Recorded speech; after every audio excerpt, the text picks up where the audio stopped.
الحمد لله وحده والصلاة والسلام على من لا نبي بعده وبعد. فقال شيخ الإسلام ابن تيمية رحمه الله: والعباد فاعلون حقيقة والله خالق أفعالهم، والعبد هو المؤمن والكافر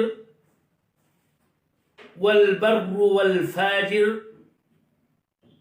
والمصلي والصائم، وللعباد قدرة على أعمالهم ولهم إرادة، والله خلقهم وإرادتهم وقدرتهم، والله خلقهم وقدرتهم وإرادتهم، كما قال تعالى: لمن شاء منكم أن يستقيم وما تشاءون إلا أن يشاء الله رب العالمين.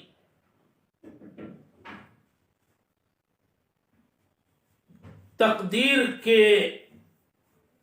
مباحث میں یہ اہم ترین بحث ہے جس کا ذکر شیخ الاسلام ابن تیمیہ رحمہ اللہ نے اس عبارت میں کیا ہے. ماضی کے دروس سے ربط پیدا کرنے کے لیے یہ بات پھر میں مکرر کہنا مناسب سمجھتا ہوں کہ شیخ الاسلام ابن تیمیہ نے تقدیر کے دونوں درجات اور ہر دونوں درجے کے مراتب کو بیان کرنے کے بعد اللہ جل وعلا کے اوامر و نواہی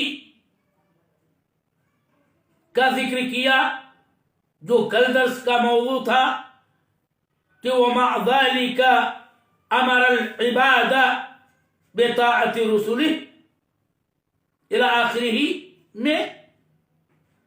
آج کی بحث کا اصل موضوع یہ ہے کہ اشیاء مقدر ہیں،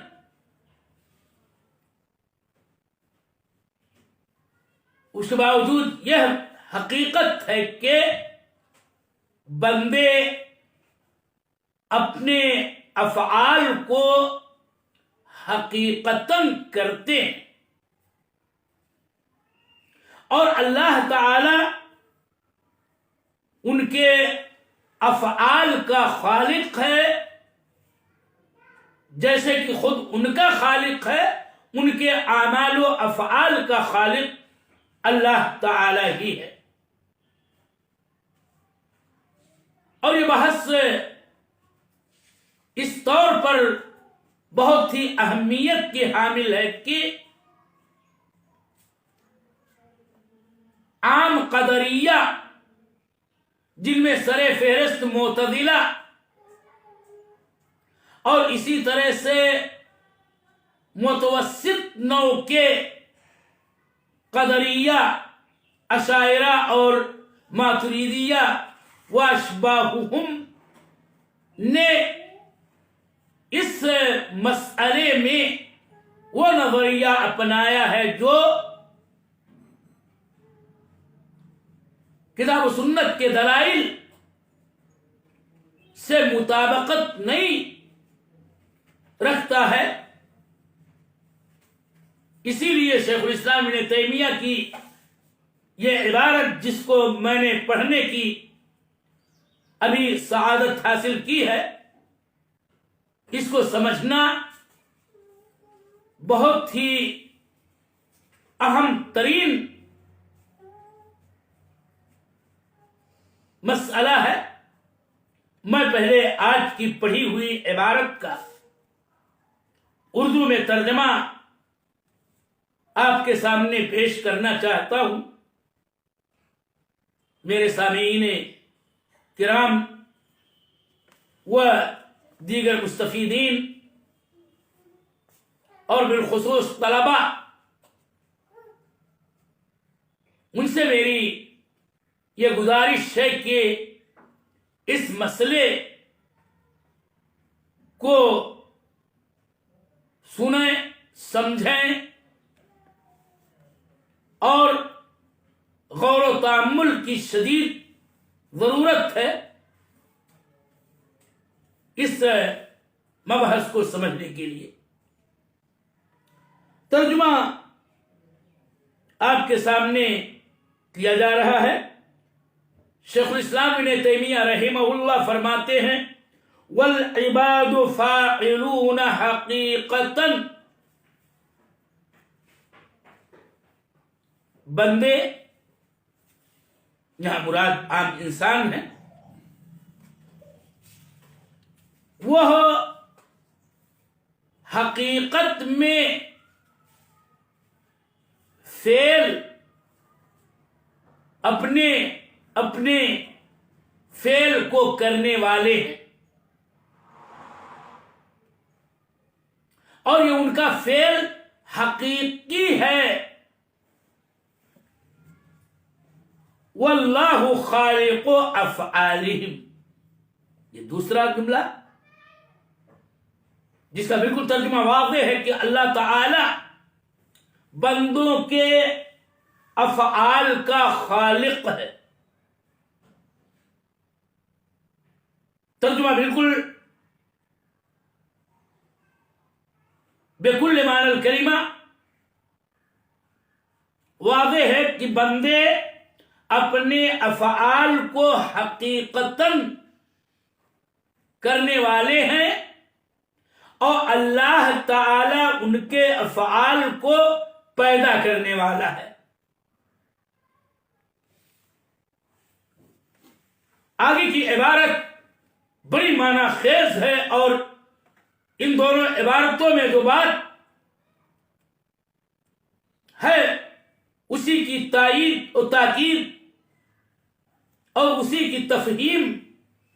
پر مبنی ہے کہ بندہ ہی مومن ہوتا ہے، کافر ہوتا ہے، نیک ہوتا ہے، بد ہوتا ہے۔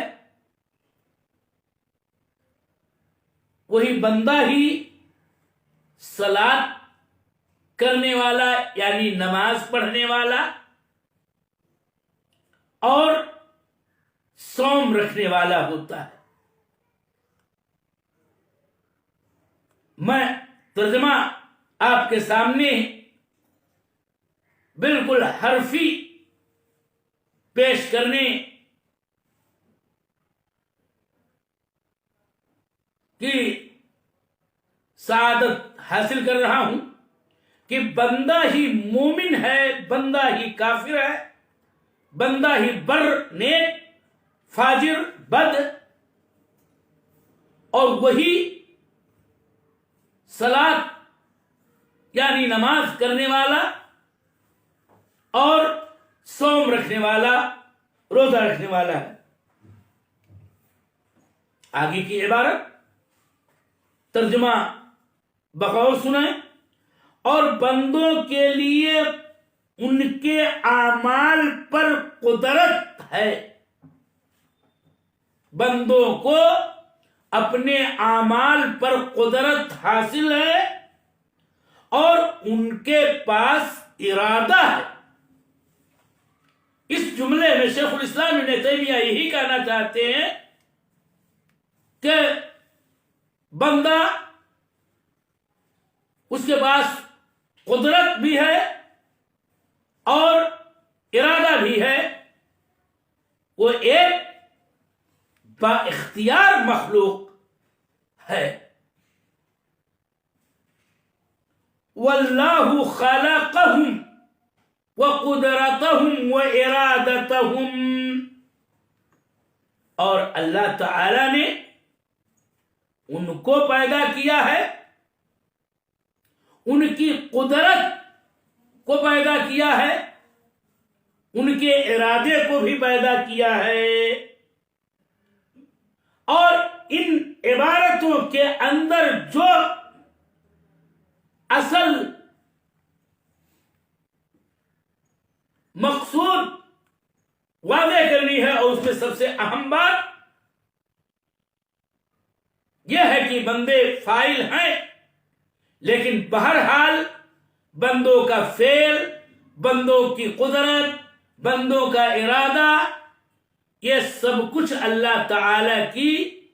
مشیت کے تابع ہے، اس لیے کہ خود اللہ تعالی ہی ان کا خالق ہے، ان کے قدرتوں کا خالق ہے، ان کے ارادوں کا خالق ہے۔ اور اس بات کی دلیل سورہ تکویر کی یہ آیت کریمہ ہے، جس کو شیخ الاسلام ابن تیمیہ نے یہاں ذکر کیا ہے، لمن شاء منکم ان یستقیم، ہر اس کے لیے، ان کے لیے کہ جو چاہتے ہیں کہ وہ استقامت اپنائیں، لیکن وما تشاءون الا ان یشاء اللہ رب العالمین، اور تم نہیں چاہتے ہو مگر یہ کہ اللہ رب العالمین چاہے۔ اس آخری آیت کے اندر اسی بات کا ذکر ہے کہ بندوں کی مشیت یا اللہ تعالی کی مشیت کے تحت ہے، کہ جب اللہ کی مشیت ہوتی ہے تبھی اس کی اجازت، اس کی مرضی، اس کی مشیت ہی سے بندوں کی مشیت سے ان کے اپنے ارادہ و قدرت سے کوئی چیز حاصل ہوتی ہے۔ میں چونکہ مسئلہ بہت ہی اہم اور نازک ہے، اس لیے میں مستند علماء کے شروع سے استفادہ کرتے ہوئے اس عبارت کی شرح و توضیح آپ کے سامنے پیش کر رہا ہوں۔ وہ یہ کہ شیخ الاسلام ابن تیمیہ نے درجہ ثانیہ کے مرتبہ اولا اللہ تعالی کی مشیت نافذہ اور قدرت شاملہ کو ذکر کرنے کے بعد مرتبہ ثانیہ کو ذکر کرنا شروع کیا ہے در حقیقت، اور درجہ ثانیہ کا مرتبہ ثانیہ ہے خلق و ایجاد، یعنی کہ ہم تقدیر کے اس چوتھے مرتبے یا دوسرے درجے کے دوسرے مرتبے پر یہ ایمان رکھتے ہیں کہ اللہ تعالی ہی نے سب کو، سب کچھ، آسمان و زمین کی تمام مخلوقات کو پیدا کیا ہے۔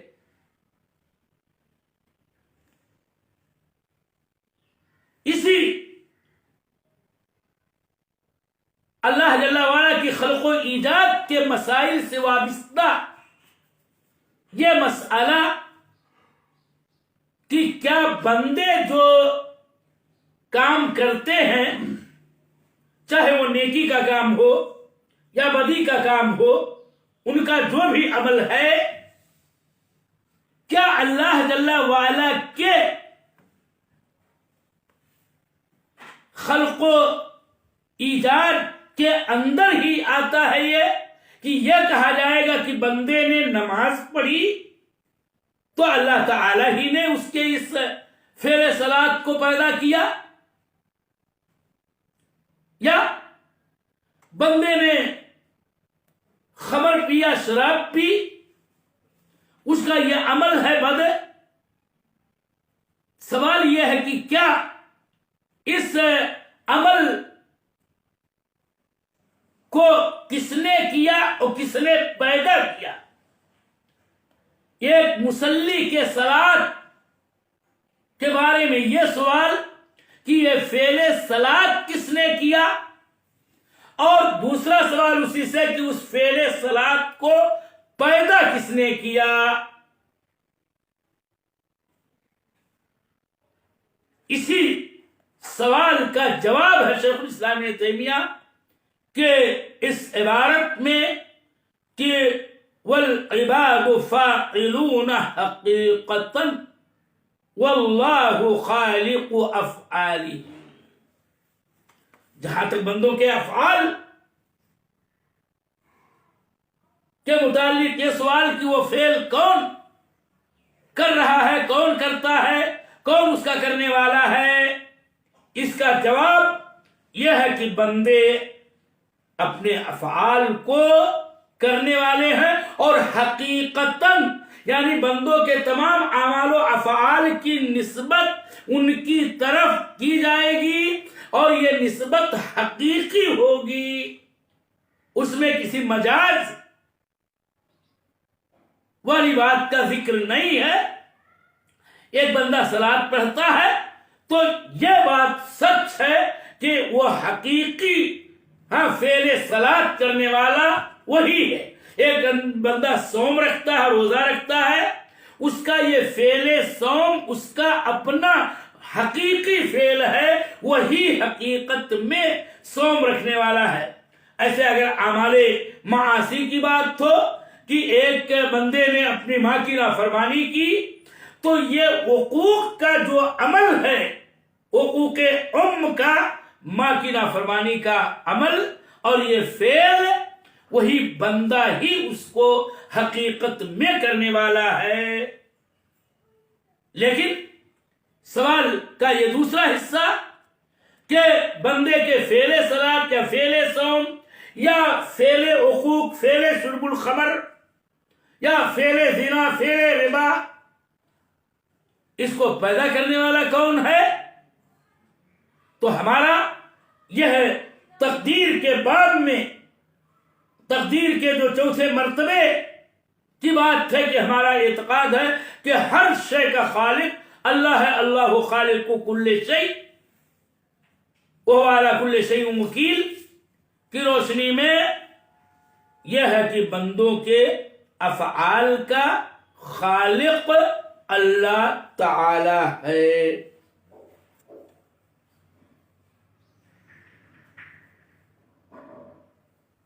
اور اس کا بندے کا فعل مجازی نہیں ہے۔ اس کا کیا مطلب؟ اس کا مطلب یہ ہے کہ بندہ جب نماز پڑھتا ہے تو صلاۃ کا فعل کون کرتا ہے؟ ہمارا عقیدہ ہے، اور اس کا جواب صحیح یہ ہے کہ وہ فعل در حقیقت بندہ ہی کرتا ہے۔ جب بندہ صدقہ کرتا ہے، سوال کہ صدقے کا یہ کام کون کرتا ہے؟ اس کا جواب یہ ہے کہ بندہ کرتا ہے۔ جب بندہ شراب پیتا ہے، سرقہ کرتا ہے، چوری کرتا ہے، ڈکیتی کرتا ہے، تو حقیقت میں یہ افعال کون کرتا ہے؟ اس کا جواب یہی ہے کہ در حقیقت بندہ ہی ان افعال کو کرتا ہے اور حقیقت میں کرتا ہے۔ اب اس کا یہ جواب ہونے کے بعد یہ ہے کہ کیا یہ یہاں پر سوال کہ کیا بندہ اپنے افعال کا خلق بھی کرتا ہے، کہ بندہ اپنے افعال کو پیدا کرتا ہے، جو ہم اردو زبان میں خلق یخلقو کا ترجمہ پیدا کرنا کہتے ہیں۔ یہاں پر اگر کوئی یہ سوال کرے کہ بندوں کے افعال کا کوئی بھی فعل ہو، اس کا پیدا کرنے والا کون ہے؟ کیا بندہ پیدا کرتا ہے؟ ہمارا عقیدہ یہ ہے کہ نہیں، بلکہ بندہ اس فعل کو کرتا ہے اور بندے کے اس فعل کا اور ایسے ہی تمام افعال کا پیدا کرنے والا اللہ تعالی ہے. یہی بات شیخ الاسلام ابن تیمیہ کی عبارت میں واضح طور پر موجود ہے کہ العباد فاعلون حقیقتا واللہ خالق افعالہم. اب فعل کی جو نسبت بندے کی طرف ہے وہ کرنے کی نسبت ہے، انجام دینے کی نسبت ہے. رہی بات خلق کی نسبت بندے کی طرف ہرگز نہیں کی جائے گی. اور یہ بات کہ اللہ تعالیٰ ان کے افعال کا خالق ہے، اس کی دلیل یہ ہے کہ بندہ کو اللہ تعالیٰ نے افعال کرنے، اعمال انجام دینے کی قدرت اور ارادہ عطا کیا ہے، اور بندہ اللہ تعالی کے اس کے اندر پیدا کیے ہوئے قدرت اور ارادے و اختیار سے وہ فعل انجام دیتا ہے. لہذا بندے کی طرف اس کی نسبت، فعل کی نسبت حقیقت میں کی جائے گی، اس لیے کہ اس نے اپنے کامل ارادے، اپنی کامل قدرت، اپنے پورے اختیار کے ساتھ اس فعل کو کیا ہے، اسی نے خود انجام دیا ہے، اور اس پر کوئی جبر و اکراہ نہیں ہے، تو اس کی نسبت اس کی طرف حقیقتاً کی جائے گی. لیکن یہ سوال کہ اس کے فعل کا خالق کون ہے،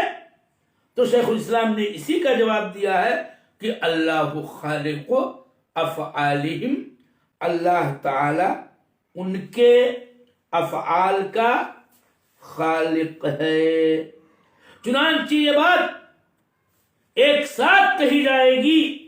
کہ بندہ اپنے افعال کا حقیقی فاعل ہے، مجازی نہیں. یہ بات حقیقی اور مجازی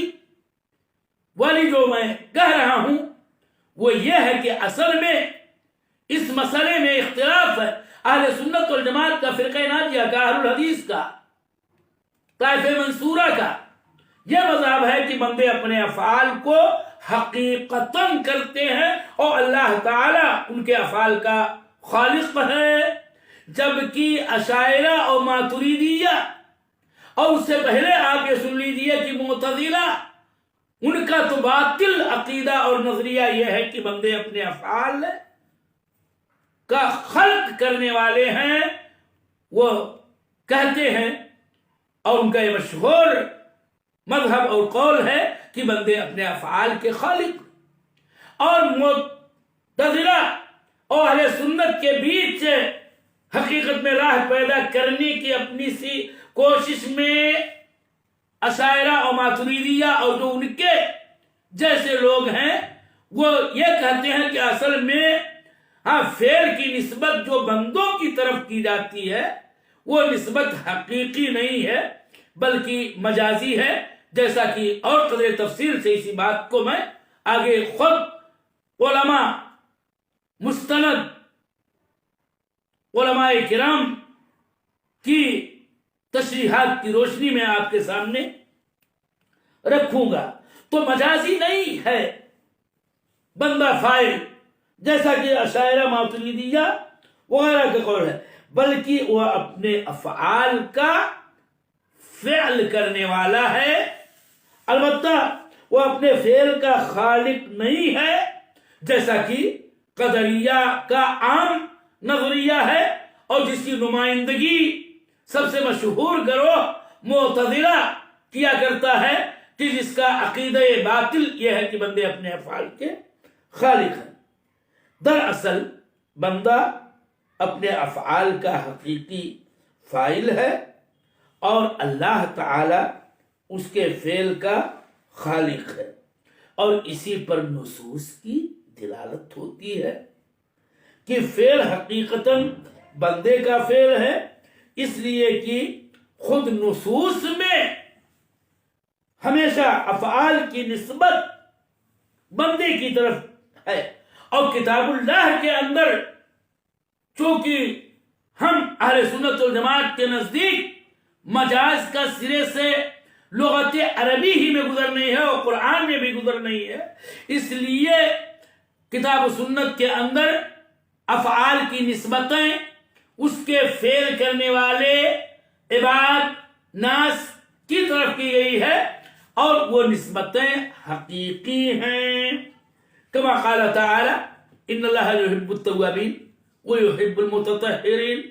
کہ اللہ توابین کو پسند کرتا ہے، اللہ متطہرین کو پسند کرتا ہے۔ اب یہاں مسئلہ یہ ہے کہ بندہ ہی تو تواب ہے، کہ توبہ کرنے کی نسبت اس کی طرف کی گئی ہے، متطہر پاکی حاصل کرنے والا یہ بندہ ہے، اس تطہر کی نسبت بندے کی طرف کی گئی ہے۔ ایسے ہی جس قدر بھی افعال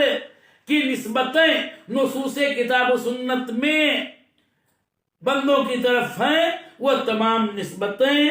حقیقی نسبت ہیں، اور یہ دلالتیں حقیقی دلالتیں ہیں، اور جس کی نسبت بندے کی طرف ہو وہ حقیقت ہے، اور اس پر تمام لوگوں کا اتفاق بھی ہے۔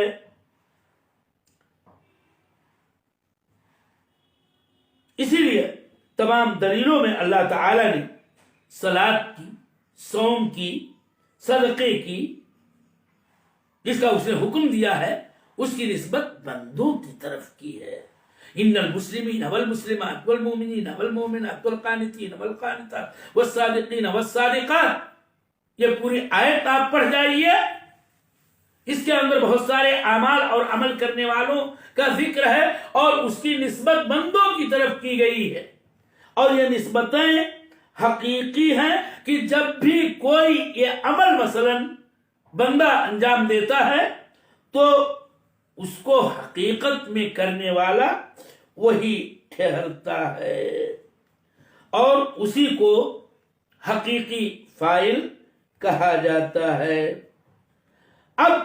مسئلہ یہ کہ پھر اس سوال کا جواب کہ اس کو پیدا کس نے کیا، تو اس کا صحیح جواب یہ ہے کہ اللہ تعالیٰ نے پیدا کیا۔ تو اللہ تعالیٰ کی طرف خلق کی نسبت ہوگی کہ تنہا خالق وہی ہے، حتیٰ کہ لوگوں کے اعمال کا، بندوں کے افعال کا خالق وہی ہے۔ اور یہ نسبت کیوں خلق کی اللہ کی طرف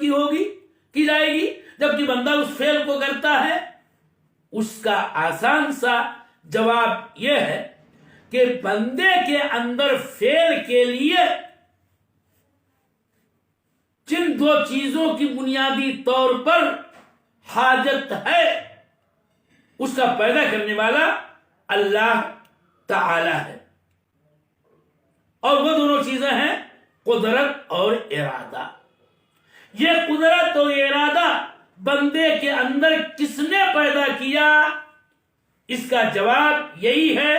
کہ اللہ تعالی ہی نے بندوں کے اندر قدرت، یعنی وہ